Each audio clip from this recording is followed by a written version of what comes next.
मिठीच मारू वाटती येडू डोळ मिटून, तुला मिठीच मारू वाटती माय डोळ मिटून.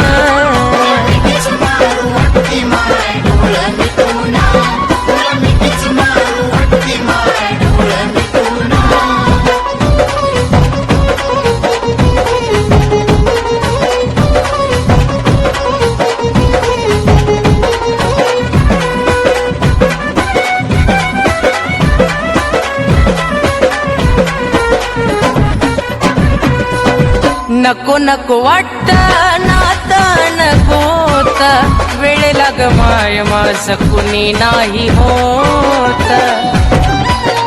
येडू ग नको नको वाटत नाता नकोत.